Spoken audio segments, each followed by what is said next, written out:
Si yo pudiera rezar como él.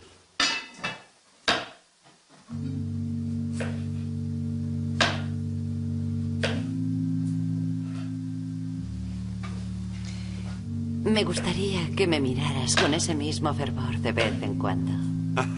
Pero tú no eres Jesús, mi ángel.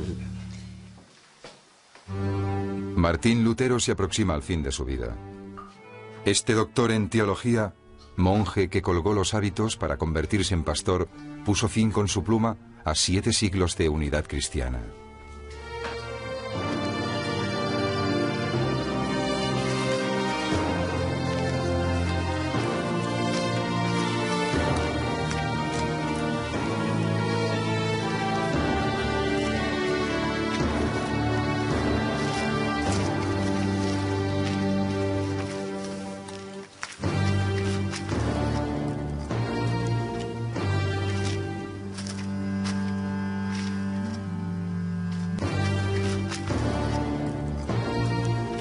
¿Un decreto del Vaticano? Solo me interesa el Papa. Un monje. Su pluma es más eficaz, maestro.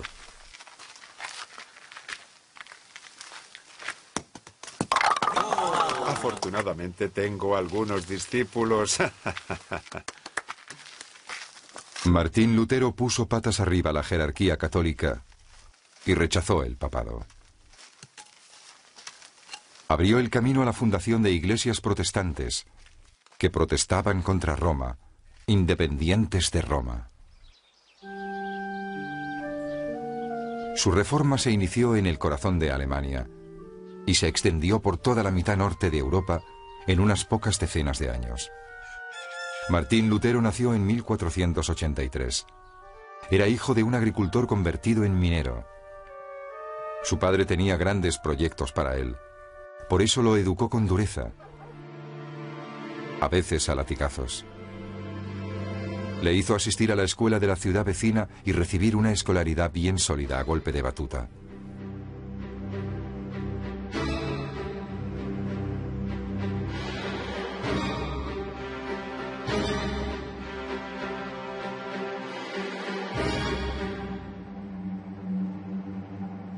¿Cómo un nativo de este rincón de Alemania pudo cambiar la cara del mundo? Pero antes de nada, ¿cómo era Europa en el año 1500? Europa estaba dominada por la España de Carlos V, quien poseía ya el reino de Nápoles y quien heredó los Países Bajos, Flandes, Borgoña, el Franco Condado y Austria, encajonando así la Francia de Francisco I. Este conjunto español tan dispar engloba el bloque romano-germánico, un conglomerado de 350 principados. Carlos V es elegido emperador en lugar de Francisco I, su rival. Además, los conquistadores españoles le aportan el nuevo continente americano que Cristóbal Colón acababa de descubrir.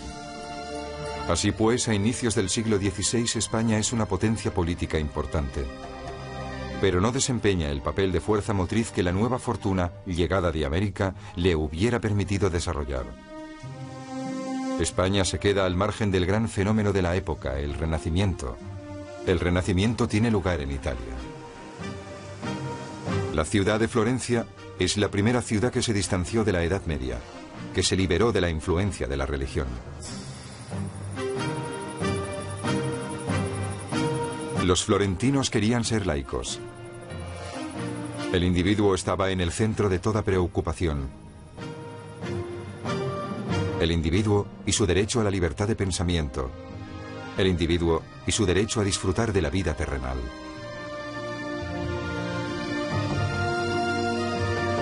En el siglo XV, la Toscana experimentó un gran florecimiento.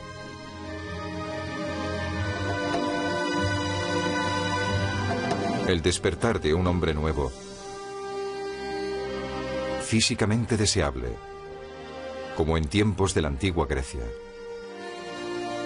La Toscana hizo posible la aparición de una mujer que ya no era ni virgen ni matrona, mujer a la que Botticelli alaba su belleza profana dándole los rasgos de Venus. A Venus, la diosa del amor, Botticelli la hace nacer en la más turquesa de las lagunas.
El Renacimiento italiano inspiró a toda Europa.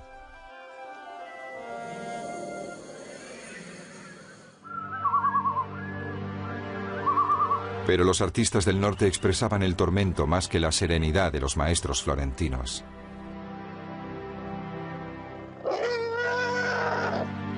Como en el caso del flamenco El Bosco o el de Grunwald, al que le gustaban los demonios, los monstruos horribles, las vírgenes retorcidas por el dolor,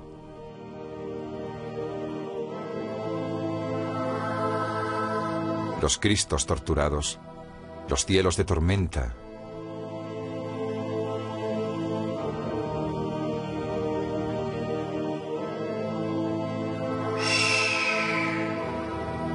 los paisajes glaucos, tan en las antípodas de los de la armoniosa y luminosa Toscana. Cranach, pintor, vecino y amigo de Lutero, si bien conquistado por el espíritu italiano, no se resistía siempre a esa atracción de los alemanes por las fuerzas de la oscuridad. Ambos tuvieron por cuna una Alemania que prefería la luna al sol, que prefería el hálito húmedo del bosque a la dulce brisa del mar.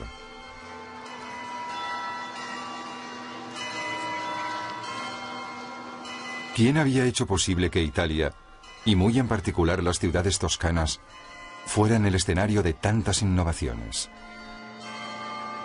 ¿Por qué ciudades como Siena, Pisa y Florencia eran tan ricas? Los comerciantes de las repúblicas italianas fueron los que inventaron el capitalismo. Desde finales del siglo XIII, a orillas del Arno, el comercio había convertido a Florencia en la ciudad más rica de Europa.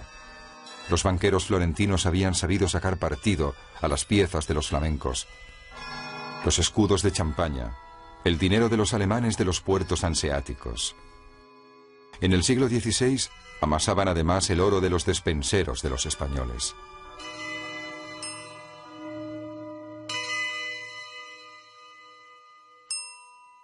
¿De dónde venía este espíritu de iniciativa?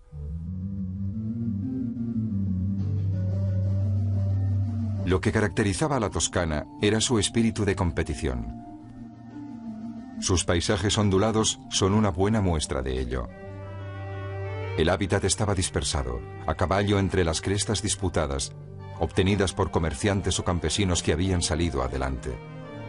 El éxito era una cuestión de mérito y no de cuna. La nueva nobleza venía determinada por el dinero.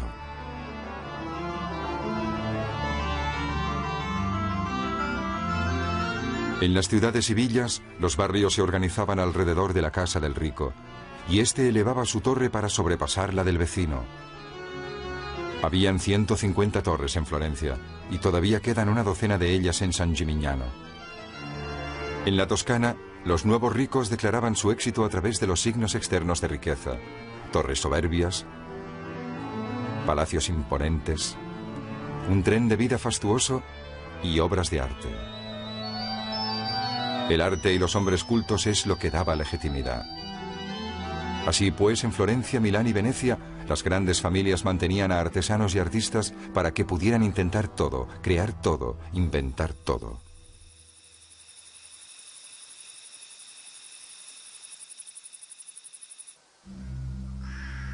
En Alemania del Norte, por el contrario, imperaba el orden social derivado de un fuerte feudalismo. Al explotar la división anárquica de Alemania, la Iglesia desempeñaba un rol dominante. Aprovechando la crisis económica de finales del siglo XV, los monasterios se habían hecho con las mejores tierras y habían adquirido infinidad de castillos.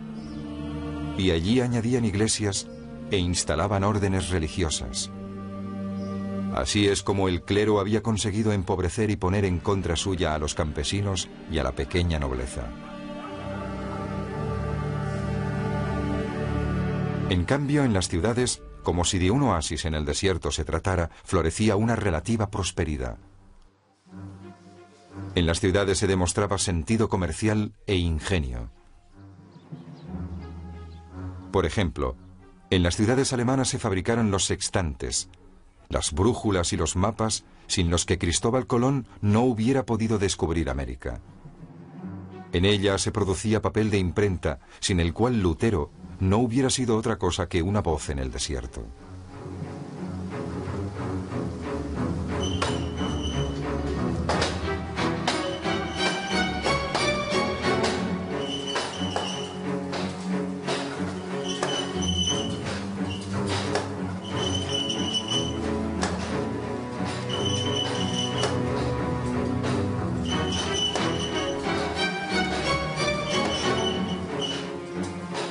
Apareció una nueva clase compuesta por artesanos, comerciantes y banqueros, algunos de los cuales venían a ser lo mismo que los banqueros florentinos.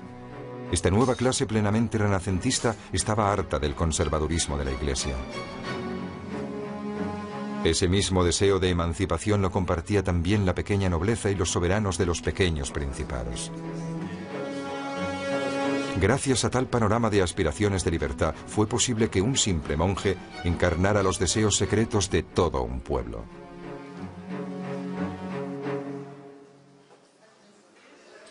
El pastor Lutero vivía en un antiguo monasterio que su protector, Federico de Sajonia, le había cedido. Allí producía vino, cerveza y todo lo que necesitaba para satisfacer las necesidades de su familia y de su pequeño mundo. Su salario de profesor no le bastaba, así que se ganaba la vida hospedando a estudiantes. Su morada se convirtió en una auténtica pequeña empresa gestionada a la perfección por su mujer, Catalina de Borá, una religiosa que había colgado los hábitos.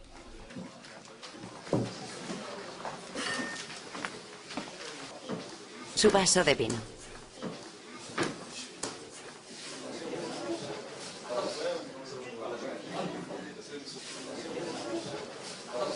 Bebe cerveza, Hans.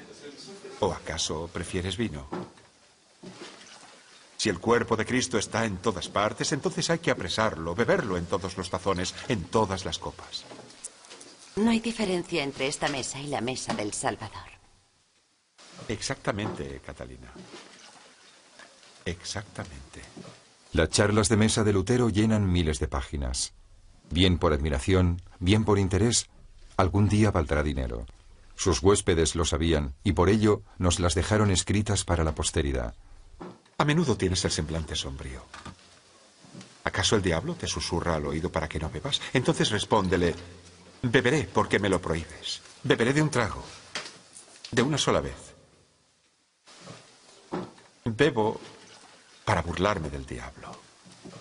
Para vejarlo a él que antaño se burlaba de mí. ¿El diablo os tortura a menudo, maestro? Ha envenenado mi juventud, hijo mío. Le he combatido hasta la extenuación, en vano. La verdadera fe permite escapar de él.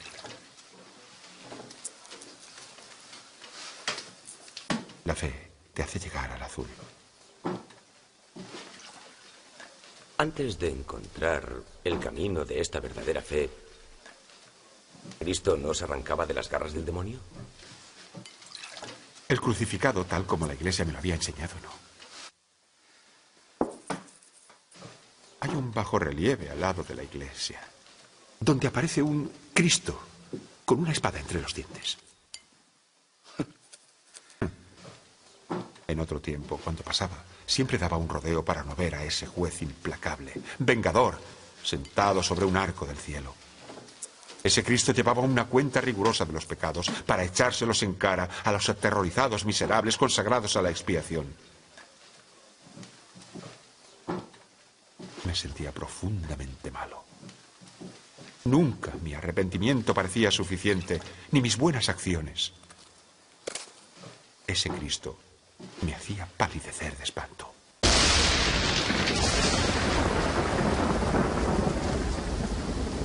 En el año 1500, Martín Lutero estudiaba Derecho en Erfurt. Era un cristiano ferviente, aunque atormentado. En esa época todo el mundo consideraba que el objetivo de la vida en la tierra era evitar el infierno y, si era posible, ganarse el paraíso. Por mucho que lo quisiera con todo su ser, el joven Lutero dudaba de la salvación de su alma. Martín, mira las últimas estampas de Durero. Acaban de salir de la imprenta.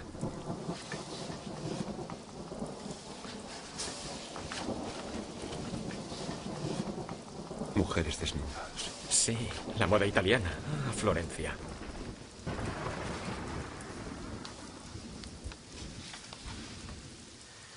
Vírgenes con los senos al descubierto.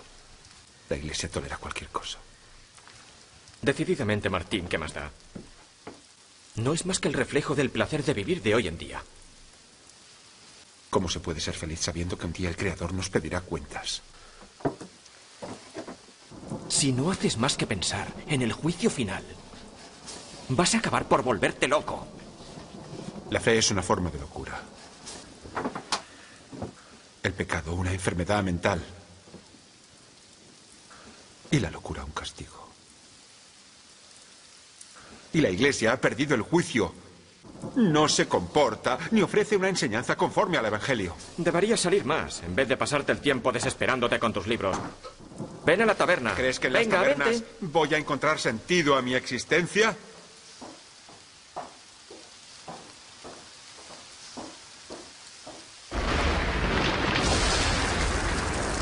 Una noche, este ser torturado se encuentra en medio de una tormenta espantosa en lo más profundo del bosque.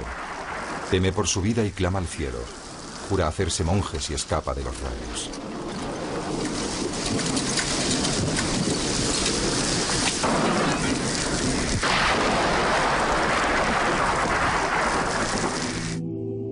Al día siguiente, Lutero ingresa en un monasterio de los agustinos en Erfurt. Los agustinos eran una orden muy piadosa para la época, extremadamente estricta. La vida monacal marcaría al joven monje de manera indeleble.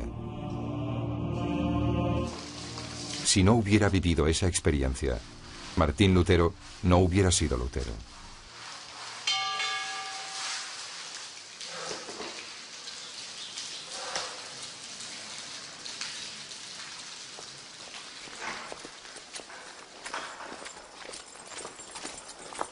En los agustinos, la mendicidad era la manera de satisfacer las necesidades de la comunidad. Lutero lo detestaba.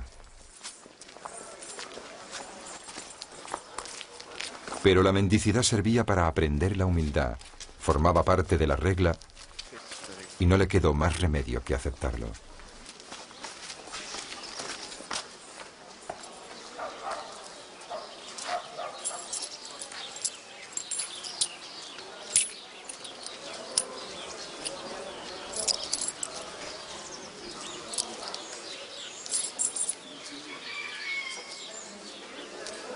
No pareces satisfecho. ¿Acaso no es suficiente? ¡Mira! Que Cristo le acompañe. ¿Qué piensas? Habla con franqueza. Dime. Te presentarás ante Dios por el mérito de tus buenas acciones. Pero están guiadas por el interés. La redención de tus pecados. Solo a Dios le corresponde la gloria. En lugar de ser humilde, de hacer las cosas para ti, tu autosatisfacción y tu orgullo te apartan de Él.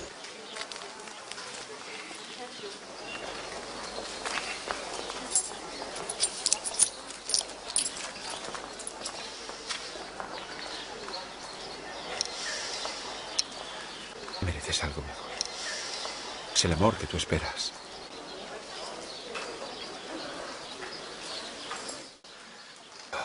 Jesús, soy yo el orgulloso. Mi alma es tan fría. Pégame, castígame. Ayunaré 3 días. No, durante una semana entera. Cristo, perdóname. Perdóname. Perdóname.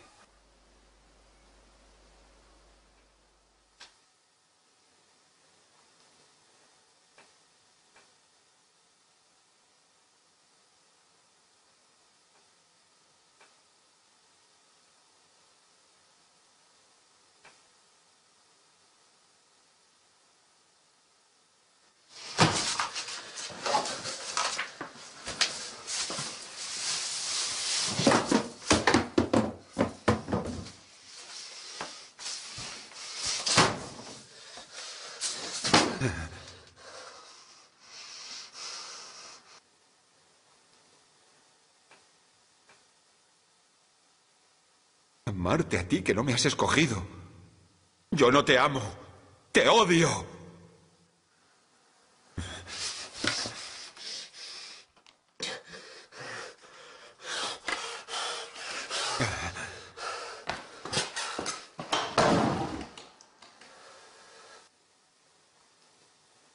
Estoy condenado. Condenado. Por lo menos lo sé.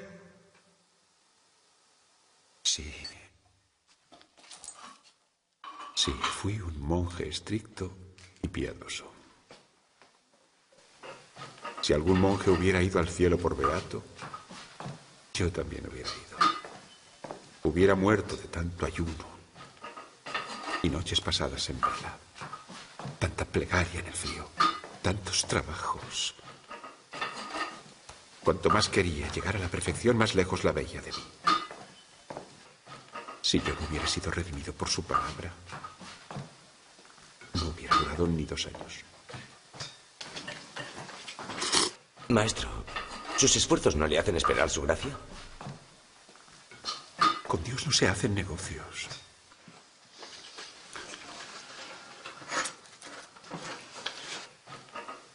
Dios acepta o no acepta tus buenas acciones por motivos que escapan a la razón de los hombres.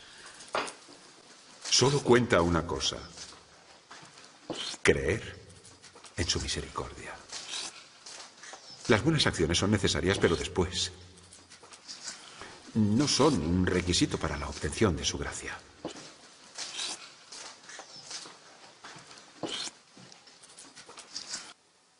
Dudo que mis plegarias pudieran redimir una sola alma del purgatorio.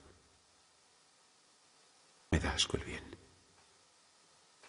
Siéntate.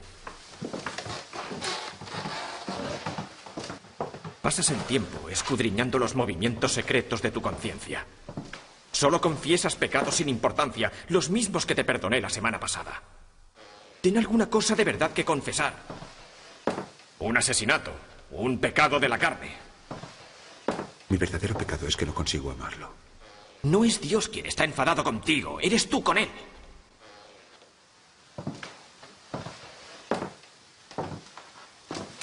La duda del creyente es señal de que ha sido elegido. Incluso el propio Jesús en la cruz se sintió abandonado por Dios, pero no por eso blasfemó, sino que siguió amándolo. Ningún remedio podrá aliviar tus sufrimientos si sigues así. Abandónate a Él. Espéralo todo de Él. Ponte bajo sus alas. Repite conmigo. Creo en la muerte redentora del Hijo de Dios. Creo en la muerte redentora del Salvador. Creo en el arrepentimiento, el amor, la justicia de Dios. Creo en el arrepentimiento, la justicia de Dios. Creo en la Iglesia Apostólica y Romana. Creo en la Iglesia Apostólica. Creo en la Iglesia Apostólica y Romana.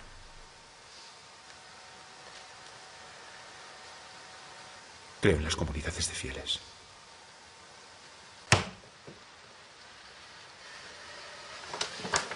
De todas maneras, Cristo ya te ha perdonado muriendo en la cruz.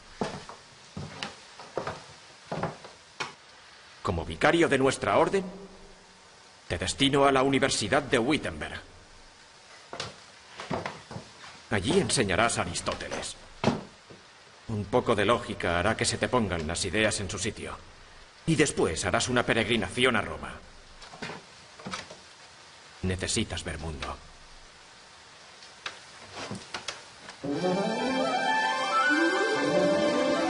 En 1510, Lutero parte hacia Italia con una inmensa esperanza. Pasa por la Toscana. Atraviesa paisajes labrados, ordenados.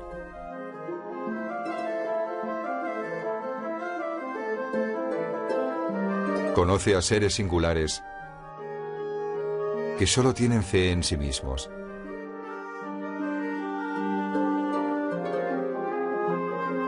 Y que para mejor ostentación de ello han exigido el fondo negro y un primer plano. Como este jefe de guerra.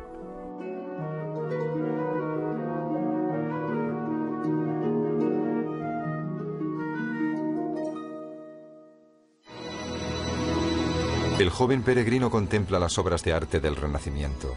Él, que creía que el hombre era profundamente malo fuera de la fe, ha tenido que apreciar toda la humildad y la esperanza religiosa expresada en ciertos cuadros. El verismo de algunas escenas de la Biblia, tratadas en clave de vida cotidiana, el rincón de la calle, caras verdaderas tomadas de un pariente, una vecina, un encuentro. Pero ¿qué pensó de tanta gracia, de tanta belleza que bajo la apariencia de temas religiosos exaltaba lo profano?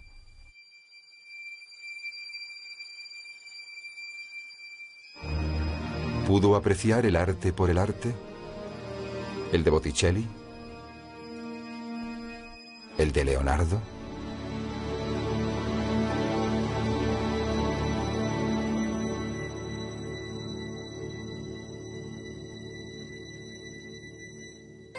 Lutero siempre dijo que se sintió turbado al ver escenas del Evangelio tratadas como eventos mundanos, en donde los santos eran sustituidos por príncipes y ricos, miembros de su familia. Como en el cuadro de Botticelli, los tres reyes magos eran los propios Médicis. Y lo nunca visto. El propio pintor aparece en el cuadro para reivindicar ante el espectador su condición de artista, igual que los poderosos.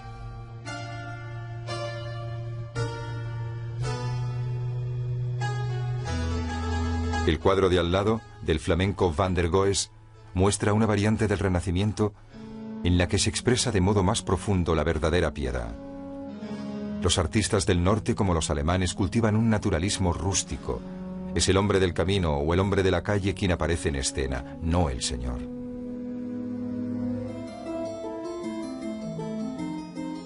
Lutero escribió que le sorprendió enormemente el apetito inmoderado de los italianos por los placeres terrenales.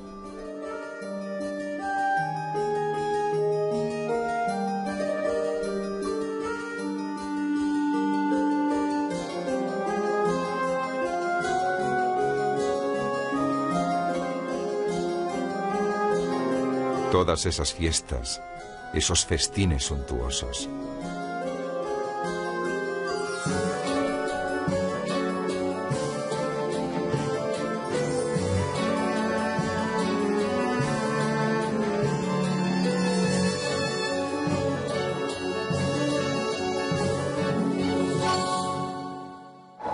Todos esos alardes de fastuosidad a los que Leonardo da Vinci prestó su genio.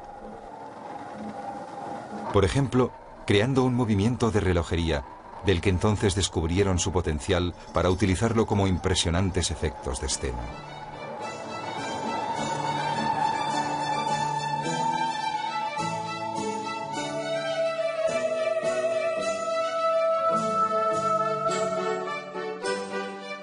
De este modo, Leonardo ilustró el descubrimiento de las leyes del movimiento de los astros, del polaco Copérnico, leyes que su compatriota toscano Galileo pronto iba a confirmar mediante la observación.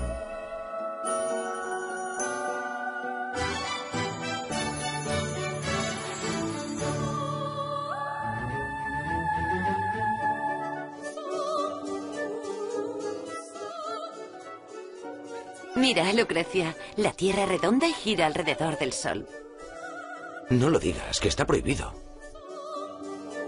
Todo el lujo y la frivolidad de esa sociedad que Lutero percibió lo apartaron del espíritu humanista y gozoso del Renacimiento italiano. Y su estancia en Roma lo apartó para siempre del papado. Julio II no era precisamente el representante de Dios en la tierra que él había imaginado.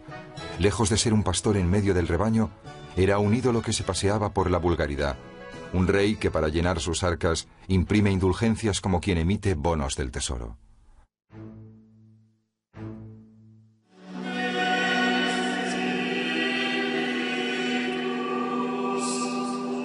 Lutero se quedó atónito al ver un clero con tanta devoción por la pompa, idólatras del esplendor de los vestidos y objetos de culto.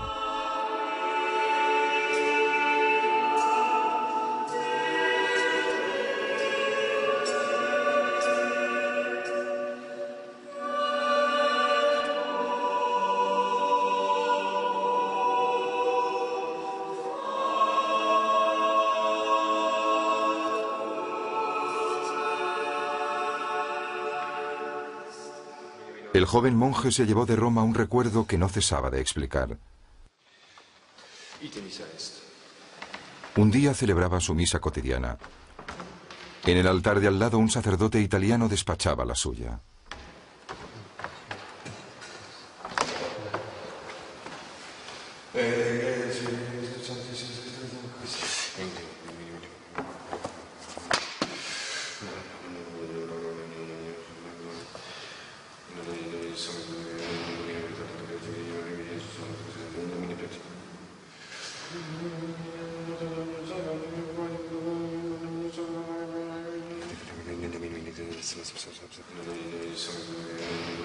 Imaginaos qué clase de tonto iba encadenando 5 o 6 misas mientras yo celebraba la mía.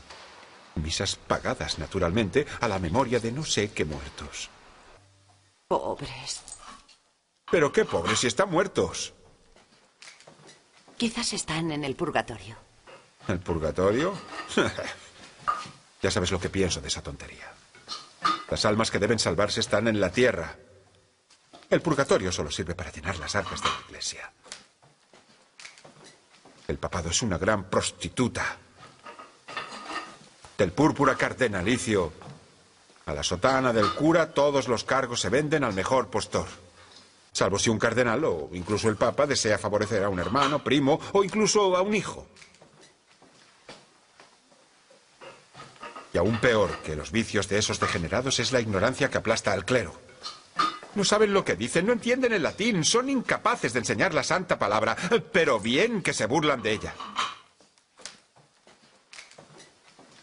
A mi regreso me empapé de las santas escrituras más que nunca. Hasta la médula.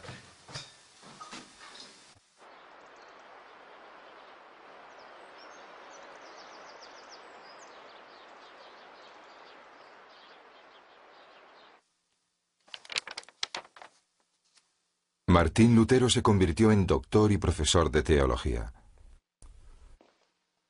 Un día, releyendo a San Pablo, finalmente vio la luz que apaciguó su furioso combate interior y que, tal y como él mismo escribió, le abrió las puertas del paraíso.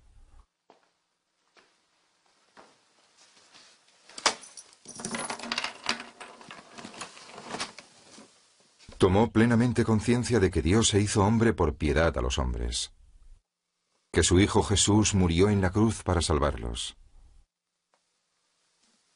Entonces entendió una cosa. La fe es un don de Dios.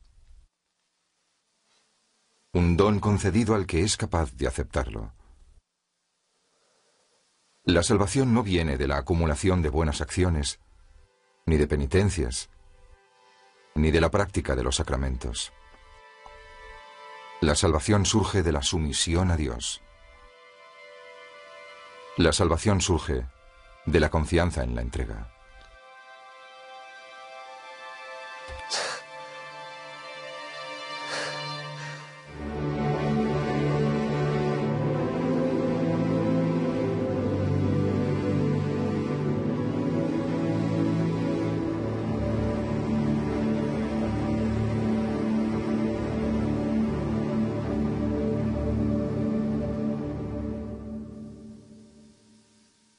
Martín Lutero renuncia a la imposible ascensión hacia la santidad.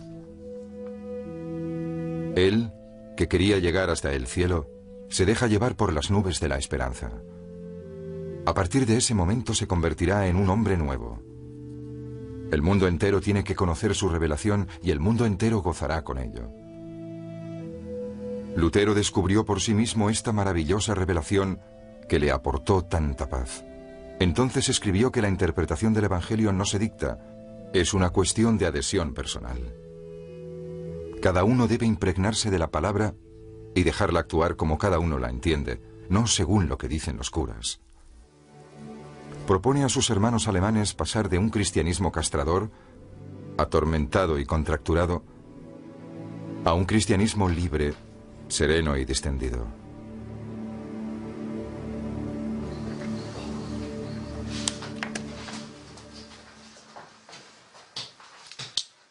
Para propagar sus ideas, Lutero utilizará como nadie un invento reciente, la imprenta, ultimada en 1450 por el alemán Gutenberg. Hasta ese momento, la difusión de información se hacía mediante pregoneros en las plazas públicas o bien en el púlpito de las iglesias. Hasta ese momento, ninguno de los comunes mortales había leído la Biblia. Solo se podía acceder a su contenido a través de los curas. Pero a partir de entonces, la Biblia se imprimió. Quien quisiera podía leerla e interpretarla por él mismo, tal y como Lutero animaba a hacer. Gracias a Lutero, la imprenta empezó de pleno a ser el motor de la reflexión. Con el fin de llegar al mayor número de gente posible, hizo libros con tipografía grande, ligeros y baratos.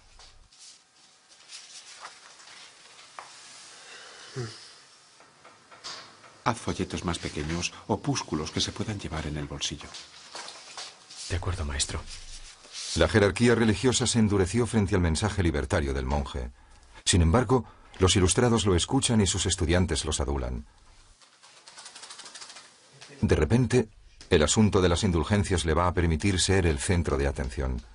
Alemania entera va a tomar partido a favor o en contra de él. Es decir, a favor o en contra del Papa. El Papa León X es un miembro de la familia de los Medici, que ostenta el poder en Florencia. Aquí lo vemos pintado por Rafael rodeado de sus sobrinos cardenales, uno de los cuales se convertirá a su vez en Papa. León X, representante de Dios en la tierra, dedica su persona no a los fieles, sino al arte. Colecciona obras de arte.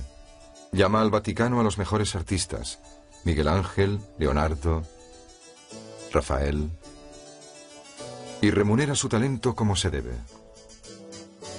Sin embargo, su vanidad no se verá satisfecha hasta no tener su propia basílica. El problema era que ya había gastado tanto que sus arcas estaban vacías. Así que para financiar la construcción de San Pedro de Roma, lanza al mercado carretadas de indulgencias. La indulgencia es una absolución de los pecados válida más allá de la muerte. Según la importancia del óbolo, se garantiza una reducción del tiempo que el pecador pasará en el purgatorio. Sin embargo, los certificados de León X prometían el perdón total de los pecados y, por lo tanto, un acceso directo al paraíso. Esta no es una indulgencia cualquiera. Servirá para construir San Pedro de Roma. remisión de todos los pecados, sin confesión, válida también para vuestros parientes del purgatorio. ¿Quién puede ver a su madre en las llamas cuando una moneda puede liberarla? Acercaos, venid. Acercaos, venid. Acercaos, venid. Tan pronto como el dinero en el saco suena, del purgatorio el alma en pena se eleva.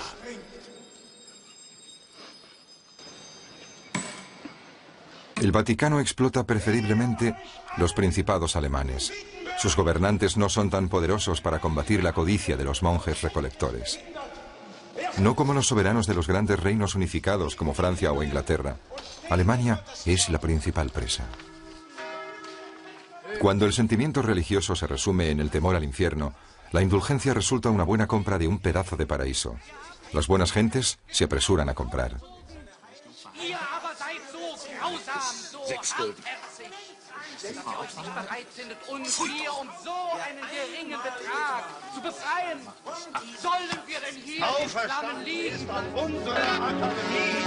Una buena parte de la burguesía se escandaliza al ver la credulidad de la gente explotada de ese modo. ¿Cómo son robados los pobres?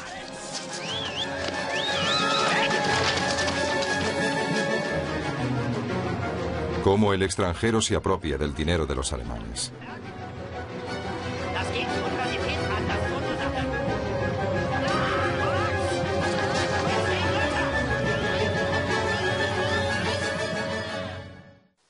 Mi padre conoce a los banqueros de Augsburgo. 1/3 de la recaudación se lo llevan de comisión. Otro tercio se destina a saldar las deudas del obispo de Maguncia. Compró la mitra al papa por un dineral. Lo sé. Y el último tercio irá a parar a la construcción de una basílica que nada tiene que ver con los alemanes. Si solo falta que se lo gasten en el estupro.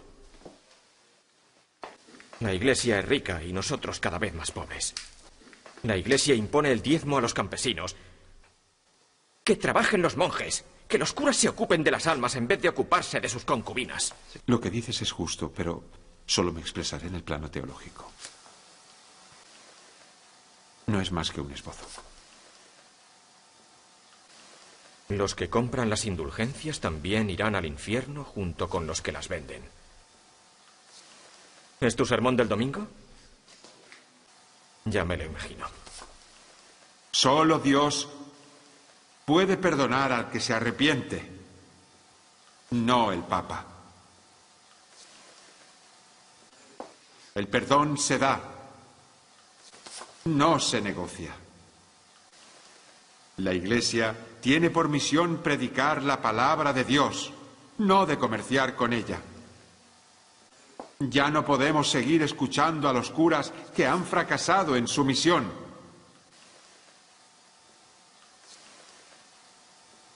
Es más, ¿necesitamos curas para vivir según la enseñanza de Cristo?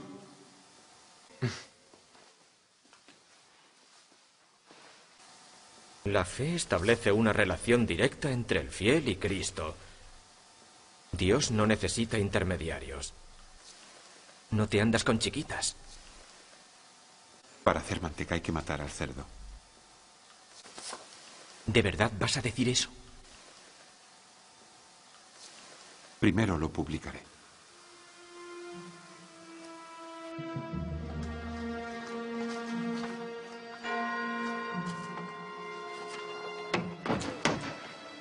Apenas se publican sus 95 tesis, dan la vuelta al país.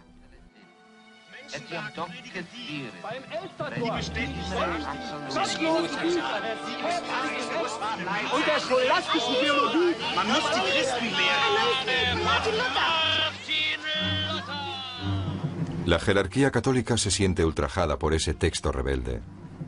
Pero las cuestiones que plantea Lutero hacen que los monjes se interroguen al respecto. La juventud estudiantil de Wittenberg está entusiasmada. quiere difundir el contenido de las tesis. Sí, pero el problema es que está escrito en latín y nadie lo entiende. Justamente, papá, vamos a traducirlo al alemán.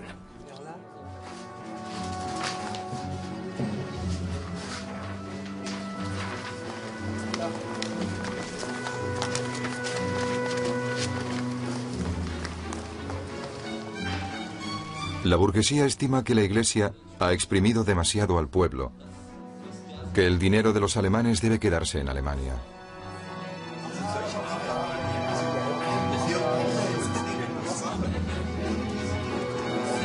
La pequeña nobleza, arruinada ante el aumento de las propiedades de la Iglesia, desea con codicia la recuperación de sus antiguos bienes.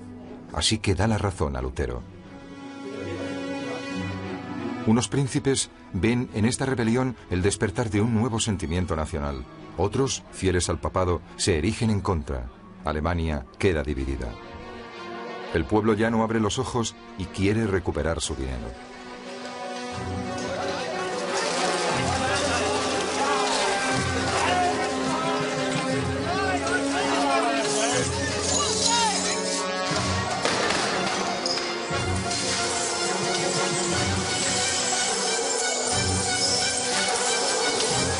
Temeroso por sus ingresos, León X convoca a Lutero en el Vaticano.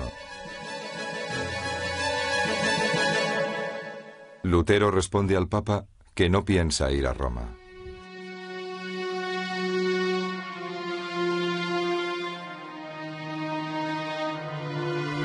Entonces el pontífice designa a su mejor teólogo, el cardenal Cayetano, y lo envía a Alemania para razonar con el joven monje. Podemos aproximarnos a Dios a través de la razón. Erasmo, quien ha apreciado vuestros comentarios sobre las epístolas de San Pablo, según lo que a él le respecta, cree en el libre albedrío. Ante Dios, el cristiano solo tiene la libertad de inclinarse. O de alejarse de las enseñanzas de Cristo. Exactamente. El libre albedrío es la dignidad del hombre. Es un atributo divino. El hombre es cautivo de la voluntad de Dios. La razón es una puta. Conversar con Dios no es más que puro orgullo. Y no somos más que piojos. Utilizas expresiones curiosas, hijo mío. Debe alimentar en espíritu extrañas fantasías. No me llame hijo mío, eminencia. Me quiere acaparar. No pertenezco a su misma familia de pensamiento. Bien. Digamos que somos hormigas ante él. Estoy de acuerdo con vos. Pero hormigas que pueden pelear por el cielo o enterrarse con Satán.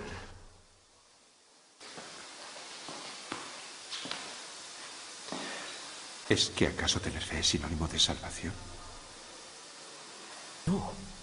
Eso sería demasiado fácil. Pues a mí sí.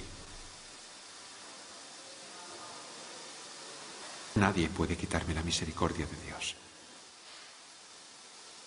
Una vez que Dios me ha arrancado mi propia voluntad, una vez en sus manos, estoy seguro de que no me va a traicionar.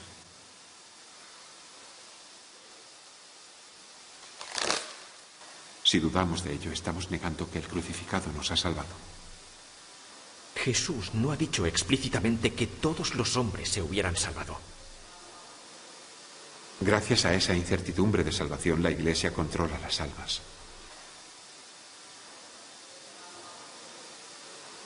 En la Iglesia sirve mucha gente de bien, ya lo sabe. Gente que hace el bien, que consagra su vida a los otros para hacer el bien. Lo sé. No digo lo contrario. La Iglesia tampoco propaga la palabra de Dios. El Papa, vicario de Cristo en la tierra, os lo recuerdo, es el único que tiene autoridad para interpretarla. Las Escrituras no lo dicen. Solo los Evangelios expresan la palabra de Dios. ¿Se da usted cuenta de lo que está diciendo? Sí. Digo que el Papa y los concilios son falibles, que se han equivocado y contradicho. El Evangelio es la única autoridad. Un concilio no tiene el poder de establecer nuevos dogmas. Está profiriendo herejías. La palabra griega héresis significa inventar de nuevo. Es exactamente lo que los concilios no dejan de hacer. Estoy a favor del retorno a las fuentes. Vale más beber directamente de la fuente que de un río. En resumidas cuentas, lo que quiere es romper la unidad de la Iglesia. Quiere tocar la corona del Papa. Y también las entrañas de los prelados.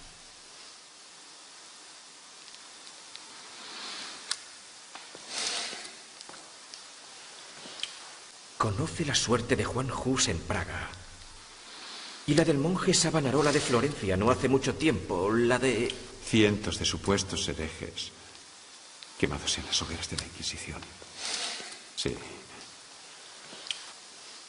Sin hablar de esas pobres mujeres, consideradas brujas, porque no estaban casadas, porque no eran bonitas, o inteligentes, o ambas cosas. Hubo una en mi pueblo.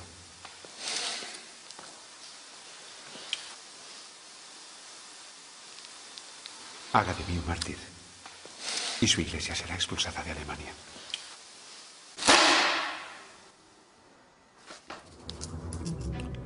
Martín Lutero se puso a escribir con frenesí, como si su vida dependiera de ello, como si tuviera el tiempo contado. Empleando a menudo la palabra protesto, redactó en alemán y no en latín 3 manifiestos dirigidos al clero, al pueblo y a la nobleza de la nación alemana.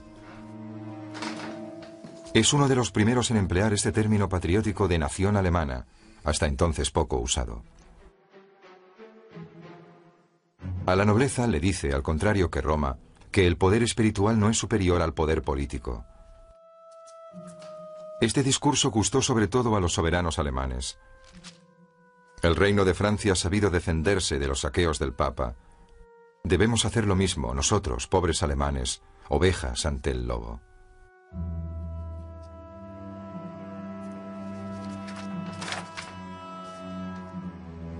Al pueblo, al que llama sus queridos alemanes, a él proclama la libertad del cristiano. Sois libres de interpretar y aplicar la palabra de Cristo por vosotros mismos, sin necesidad de sacerdotes. Al clero, desde el Papa al simple cura, le dice que no sirve para nada. El cura sirve al creyente a través de los ritos, a través de los sacramentos, a través de la contabilidad de los pecados. Todos los bautizados son sacerdotes de Dios, son colectivamente responsables del gobierno de la Iglesia. Esta es la idea del sacerdocio universal. Ya no más sacerdotes ni más vestidos de santurrones. Ya no más plegarias en voz alta. Siempre me ha enervado. Ya no más monjes. ¿Para qué sirven los monjes? Y mira que yo era uno. La meditación y la plegaria no tienen razón de ser en la vida cotidiana. Las especulaciones de los místicos no son más que humo. Y monjas tampoco. Si te hubieras quedado en el convento, ahora no tendríamos esta familia. Nata durante la cuaresma. Pues claro que sí, Herman. ¿Quién se va a quejar? Se acabaron las cuaresmas. Nada de ayunos. Pues a lo mejor eso es una lástima. Se acabaron las peregrinaciones. La peregrinación, Virgen Santísima. Si todavía me duelen los pies. Se acabaron las procesiones. Aunque seguro que estás bellísima disfrazada de arcángel. No más agua bendita. Ya no más cirios. Ni reliquias, ni trozos de huesos. Ni óvulos para besar el relicario. Ni más falsos trozos de la Santa Cruz. O de leche de la Virgen María. Ni más santos. Quiero decir, veneración a los santos. Sí, sí, sí, sí, sí, sí, sí, sí, sí, sí, sí. Pero siempre la palabra del crucificado y la plegaria. Señor, te agradecemos la alegría que nos has concedido. Damos gracias a los que han preparado esta comida y a la tierra que la ha producido. Y también por el heno que das a los caballos y los granos a los cuervos. Vela por nosotros durante la noche. Mañana intentaremos ser mejor que hoy. Alabado sea Dios y su gloria. Amén. Amén. Amén. La iglesia de Wittenberg, modesta cuna del protestantismo, de la que Lutero fue pastor hasta el fin de su vida. El tríptico del impresor de Lutero, el pintor Cranach, lo dice todo sobre la nueva práctica instaurada por Lutero.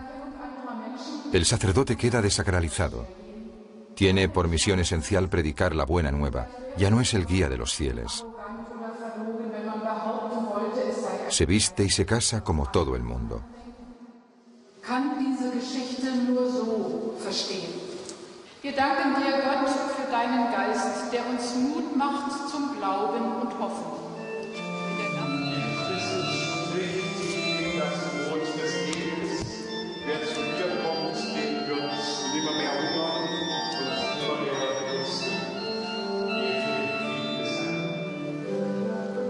Lutero, aquí representado en la época en que llevaba barba, descartó los otros sacramentos por considerarlos pura invención: la confirmación, el matrimonio, la ordenación de sacerdotes y la extremunción.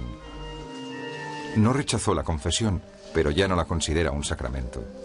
La confesión deja de ser obligatoria y puede hacerse en público. Según él, la confesión era el pilar de un sistema de control de conciencias que permitía a los sacerdotes dominar las almas.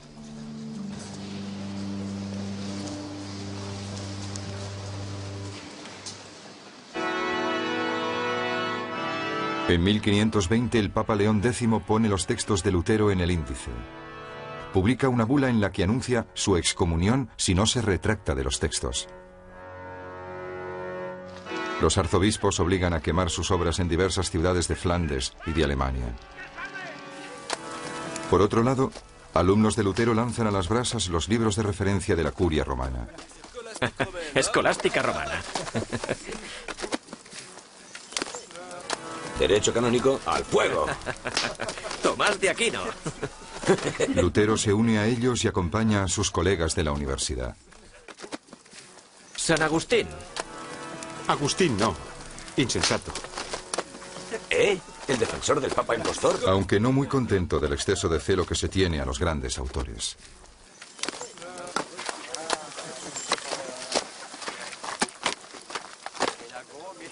He querido permanecer en la iglesia romana, aunque se haya convertido en algo espantoso. Pero quiero ser libre. Libre de oír por mí mismo lo que dice Dios. Y no atrapado en las redes de doctrinas contrarias al Evangelio. La táctica de Roma siempre ha sido intimidar al adversario teológico para que capitulase, convirtiéndolo así automáticamente en hereje si no lo hacía. Esta bula me excomulga. La iglesia papista cierra la puerta a cualquier reforma interna. Es ella quien se separa de nosotros y no nosotros de ella. ¡Bravo! ¡Bravo! ¡Bravo! ¡Bravo! Seremos una rama nueva del viejo cristianismo. Una rama pura. Limpia. Que creerá en la libertad, en la confianza de Dios y en la alegría. Sí. Piensa en una iglesia alemana. La iglesia es universal. Las almas también. Sé alemán, Martín. El Papa no lanza la espada solo contra ti. Nos ataca a todos. Abre los ojos, mira a esos campesinos al borde de la revuelta, a esos nobles que se han unido a tu causa, a los burgueses que solo esperan un gesto tuyo. Mi padre, nuestro vecino, el zapatero, nuestro banquero, los regidores. Solo hay que quererlo. La obra se cumplirá. La obra primero debe cumplirse en sus almas, mediante la fe. Pero la tienen. Aprueban tus ideas. Hablo de la fe que te lanza a los pies de Dios, y no de la que te hace tomar las armas. Maestro, un canónigo viene de la ciudad con soldados. El príncipe Federico ha enviado una calesa para protegeros. Venid, deprisa. Ve con él. El príncipe de Sajonia está contigo.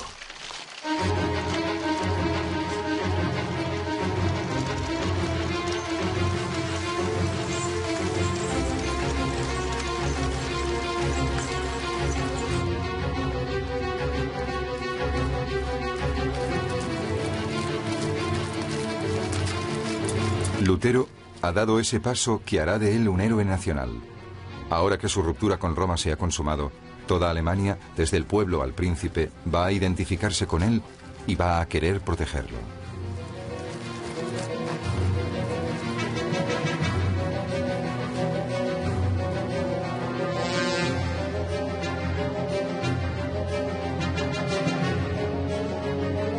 Lutero fue convocado ante la Asamblea del Santo Imperio por su presidente electo, Carlos V. El muy católico Carlos V, erigido defensor del Papa y de la unidad cristiana, habría enviado a la hoguera sin dudarlo al perturbador Lutero. Pero no podía hacerlo sin la aprobación de los príncipes alemanes. El más poderoso de esos príncipes, Federico de Sajonia, el más poderoso porque era el más rico, y siendo el más rico no se le podía comprar, estimaba que un alemán no podía ser juzgado por una corte extranjera, aunque fuera el Papa.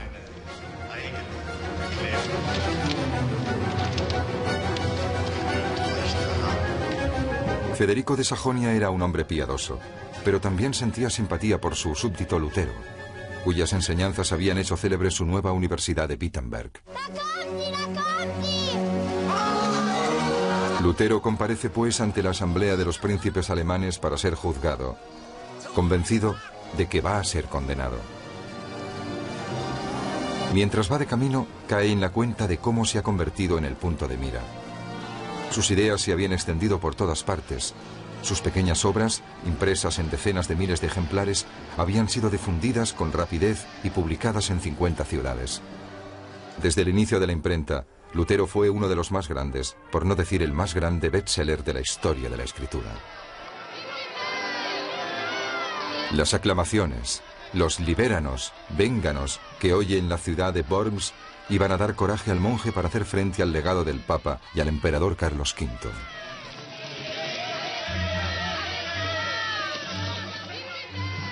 Le he convocado a un juicio. Y viene el conquistador.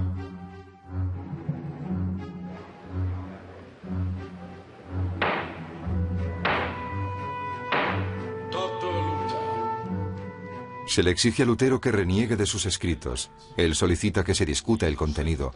Se rechaza la petición. Entonces pronuncia estas célebres frases.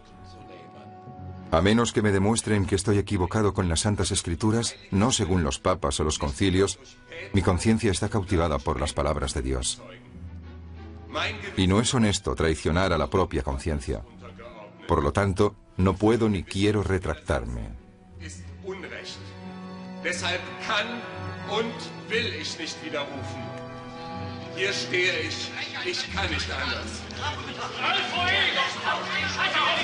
A la Iglesia la apoyan los grandes estados como Baviera, pero sin embargo los príncipes de los pequeños estados eran favorables a Lutero. Finalmente no se alzó ninguna mayoría en contra de él. Así es como escapó del tribunal eclesiástico que le hubiera enviado a la hoguera. No obstante, una vez disuelta la asamblea, Carlos V lo declaró un fuera de la ley. A partir de entonces, cualquiera podía detenerle o matarle.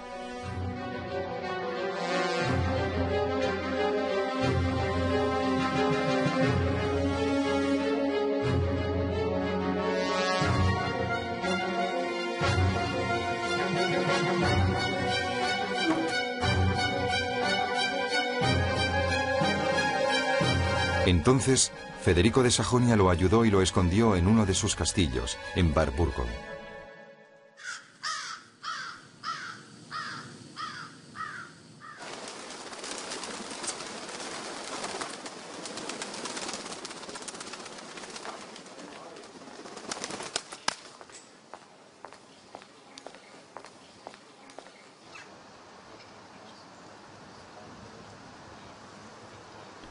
Lutero aprovechó su estancia forzosa de 2 años para consagrarse a una obra determinante, la traducción del Nuevo Testamento.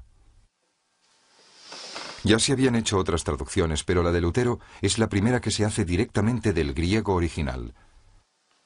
Aún hoy en día se la reconoce como la traducción más fiel, en un sincretismo de dialectos considerado el acto fundador de la lengua alemana moderna.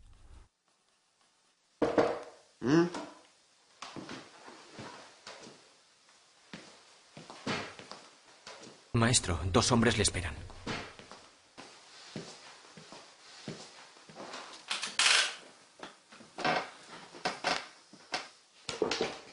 Aislado, Lutero perdió el control del movimiento protestante que contribuyó a crear. En su ausencia, algunos adeptos empujaron al pueblo a destruir los símbolos de riqueza de las iglesias.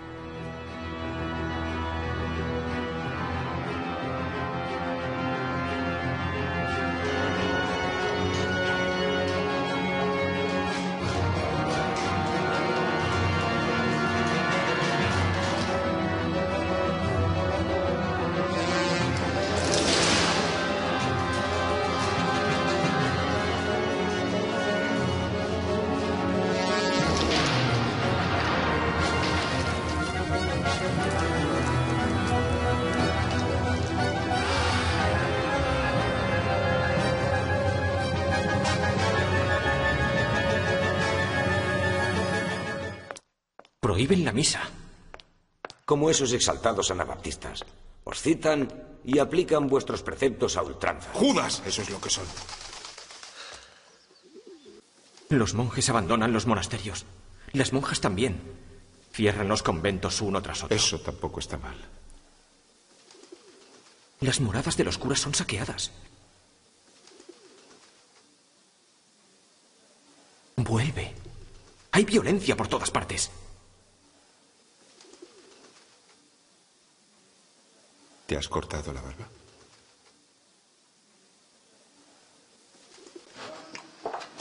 Lutero volverá a Wittenberg para intentar restaurar el orden. Pero le costará apagar el fuego de la alegría revolucionaria. Y eso le va a hacer perder mucha popularidad. Sus partisanos le apremian para que cree una iglesia organizada. Quiere describirla con su pluma, que no ha tenido descanso, pero se niega a convertirse en el jefe. No quiere convertirse en otro papa. Lutero se aísla en la desilusión y cae en una depresión.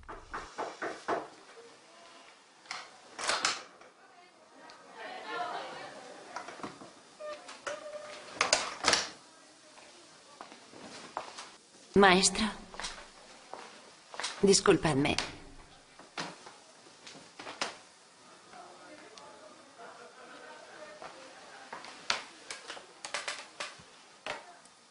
Habéis encontrado marido a 6 de mis compañeras cuando dejamos el convento. ¿Lo recuerda? Sí, lo recuerdo muy bien. ¿Son felices? Sí, lo son. Pero yo no. Ah. El hermano Carl.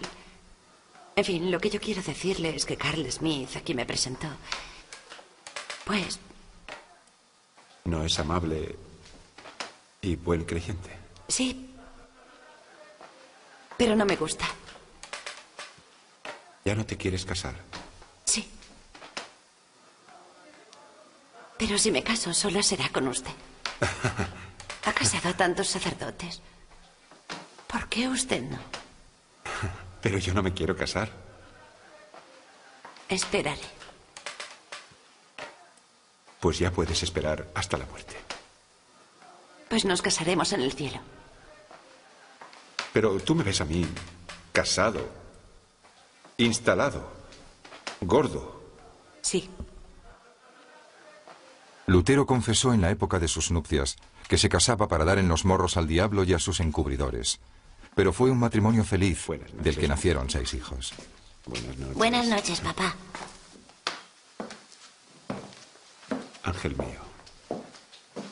A tu ángel se le han caído las plumas.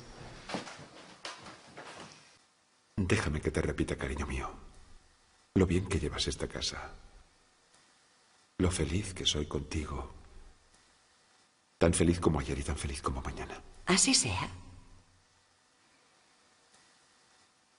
Has bebido demasiado esta noche. Lo que me hace más sincero todavía. ¿Ahora bebes antes de rezar?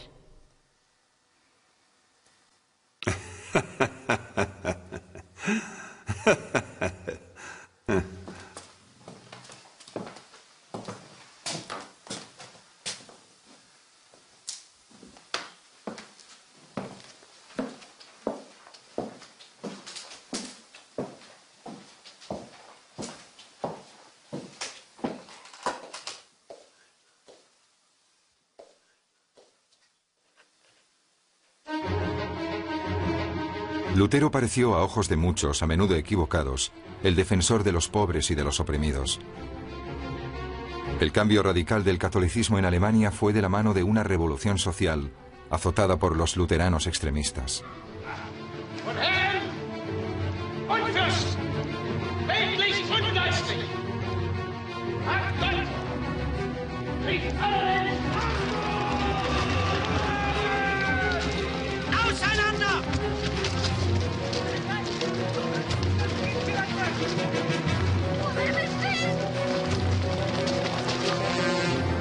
A continuación estalló una rebelión entre los pequeños nobles. Fueron sometidos por los mercenarios de los arzobispos y grandes señores.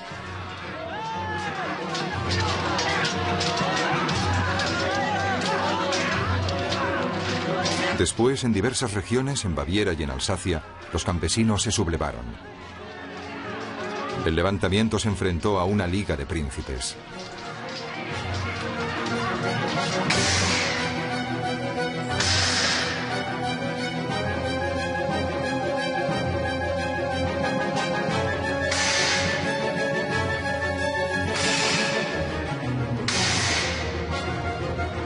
Las armaduras de los caballeros, modelo condottiero italiano más estilizado, recuerda hasta qué punto el aplastamiento de los campesinos fue feroz, sin piedad.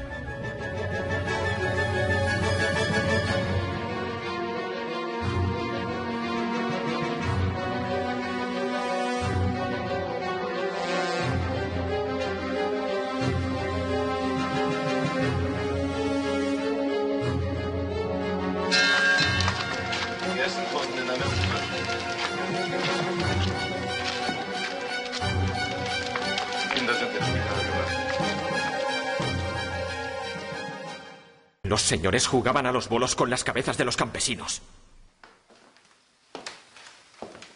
Lamentable. Pero la desobediencia no lo es menos. Tanto del hijo con su padre o con el profesor. Ocurre lo mismo entre los súbditos con su príncipe. Al inicio nos dio valor. Os di valor para conquistar vuestra libertad interior, religiosa. No la libertad exterior. La Liga Campesina saquea las ciudades, los castillos, las abadías. Os arrastra al diablo. Por el hambre. Por la necesidad. En Alsacia, los señores han prohibido a los campesinos cortar madera como han hecho durante siglos. ¿Cómo si no? Van a construirse una casa, calentarse, hacer un par de zuecos. La revuelta ha salido de ahí. Os rebeláis en nombre del Evangelio. El Evangelio condena la revuelta. Si alguien golpea tu mejilla derecha, pon la otra mejilla. Pon la otra mejilla. Pero, ¿qué hay cuando el pueblo está oprimido? Maestro.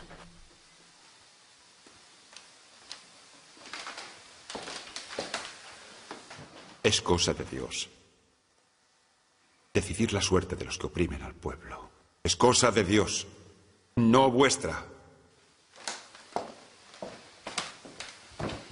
Si han faltado a la palabra de Dios, pagarán su culpa. Hay que entenderlo. La anarquía compromete el conjunto de la reforma. ¿Queréis volver a caer en las garras de los obispos y de los curas? No. Nosotros tampoco. Entonces, someteos.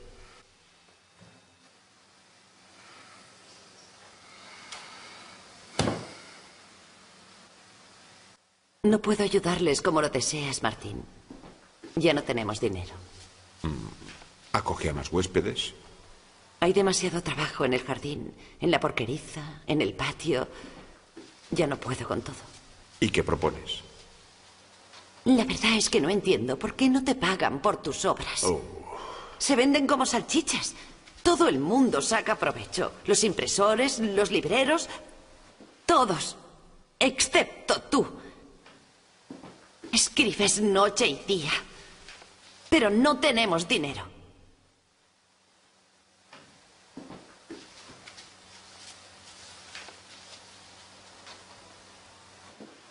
Contra las hordas asesinas y rapaces de los campesinos. ¿Es el título? Contra mis queridos alemanes. Lástima, les hace falta. Trato a los rebeldes como a perros rabiosos. No quiero que me paguen por ello. Pero los campesinos, Martín... Los príncipes pueden ganarse el paraíso matando rebeldes. Carta de San Pablo a los romanos.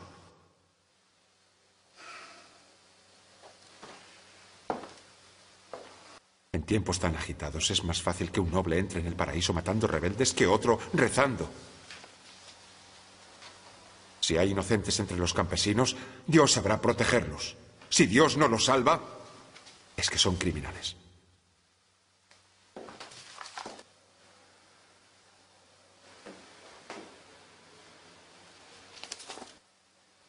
Es un poco simple. Está bien.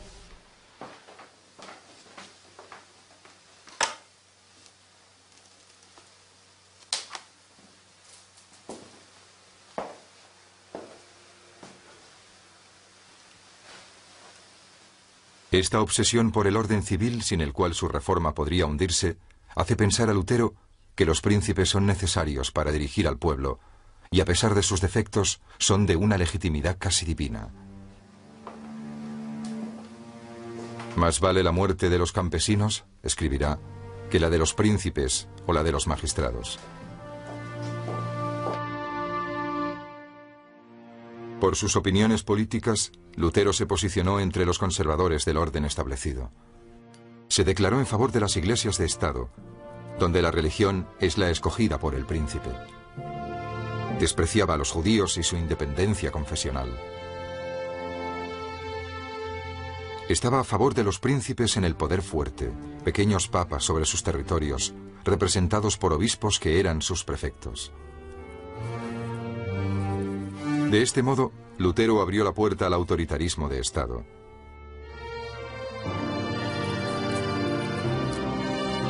Siglos más tarde, regímenes fuertes citarán y sacarán partido de algunos pasajes políticos de sus escritos. Bismarck, Hitler y la Alemania comunista del Este.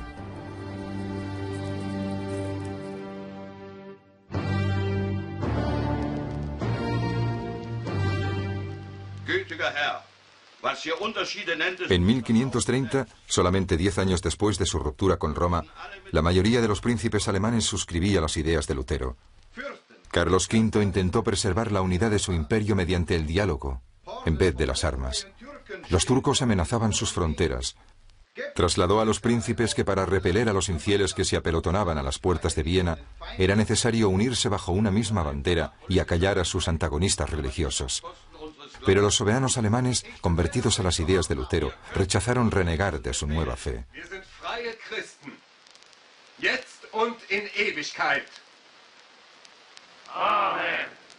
Carlos V les combatirá y les vencerá. En vano. ¿Podría acaso dirigir sus conciencias? Para evitar la desintegración del imperio, los grandes estados alemanes católicos acabaron por aceptar la división confesional de Alemania en Augsburgo en 1555. Con la pequeña diferencia de que los católicos tenían que ser tolerados en los estados protestantes, pero los protestantes no lo serían en los estados católicos. Las migraciones agudizarán la diferencia entre la Alemania del norte protestante y la Alemania del sur católica, especialmente Baviera y Austria, aún ampliamente católicas hoy en día. Debido a la pérdida del norte de Alemania, la Iglesia Católica Romana se esmeró mucho en convertir el nuevo continente americano. Esta voluntad de cristianizar a los indígenas, orquestada por la orden misionera de los jesuitas que acababa de crearse, provoca el encarnizamiento. Los refractarios al bautismo a menudo fueron diezmados o lanzados al bosque.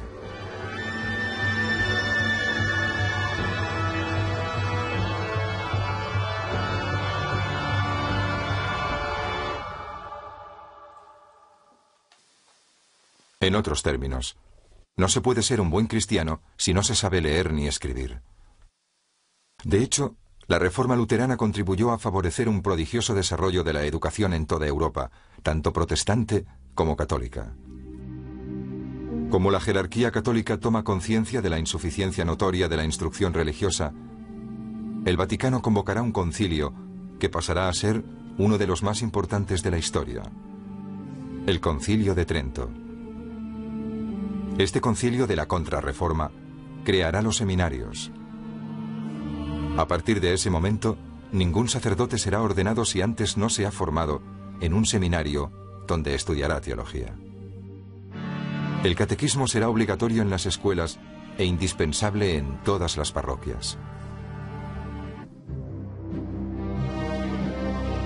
Su doctrina puso fin a la Edad Media y se extendió sobre la mitad norte de Europa, desde los países bálticos hasta Escocia, desde Escandinavia hasta Suiza.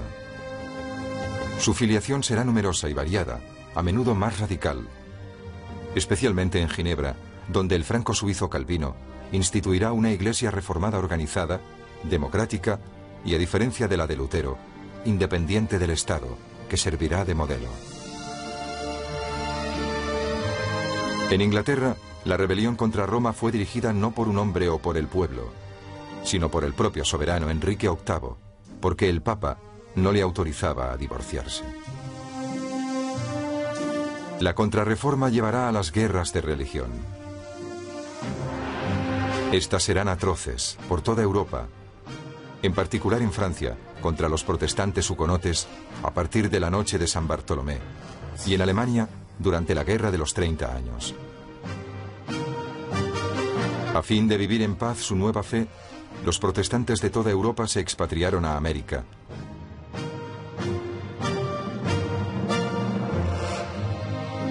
Mientras que la América del Sur española y portuguesa se quedará en el seno conservador de la Iglesia romana, América del Norte se convertirá en el refugio de las sectas protestantes perseguidas. La nueva tierra prometida de un pueblo de emigrantes, cuyo éxito iba a convencerles de que es, para retomar un término típicamente protestante, un pueblo predestinado. Un pueblo elegido por Dios. El capitalismo primitivo tuvo por cuna las repúblicas italianas, donde acabará por perder su vigor. El espíritu de la reforma se conjugó en un puritanismo calvinista austero, favorable al ahorro, por tanto favorable a la inversión. Así que el capitalismo moderno tomará impulso en los países protestantes de la Europa del Norte y América.